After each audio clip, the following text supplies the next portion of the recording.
Add a range property which generates a range from nums.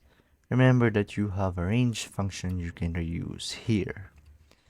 So if we scroll down, we indeed have a range function being declared here. So if we forgot, basically what this function range does is that it generates an array containing a sequence of numbers from start to end. Now, you might remember, if you remember from our previous step, that this property random has a parameter of an array with a placeholder of x and y, which generates the result of generating the random number being multiplied by y and added to x. So let's take a review here. Again, array. Let's declare an array called array. X. So we know that the multiplying the generated random number by y, let's say y would be 10, it generates a random number from 0 to 9 because 0 is inclusive and because 0 is inclusive and 10 is exclusive. That would mean 0 to 9. But that would just be on that part. That's why we added x to increase the scalability, making the array more flexible. So that would not just be 0 to 10, that would in turn be 10 to 20, then 20, and then 30 to 50.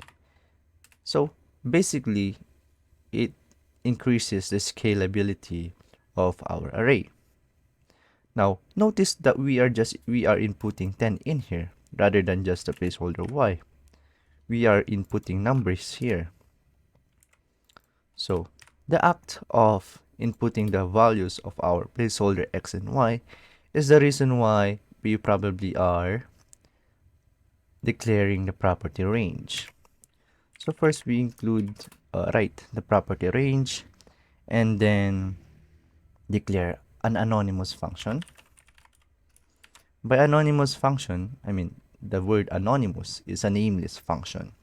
So in our range properties that we have a function that takes a parameter nums and then that has a callback function. Okay? And then we would return the range function.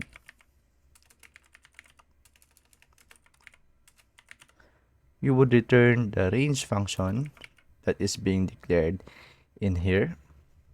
So we reuse that. And then input here the placeholder x and y within the array. And by arrays in JavaScript are indices.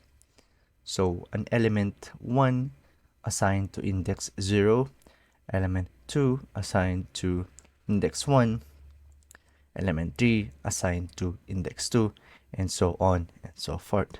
Now, so in order to get access those index of an array is first that we have to call the array first, which in our case would be the nums.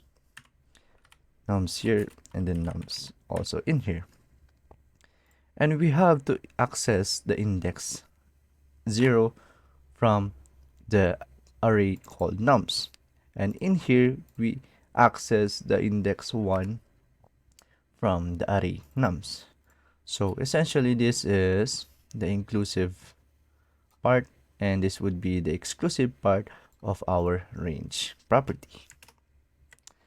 Nice.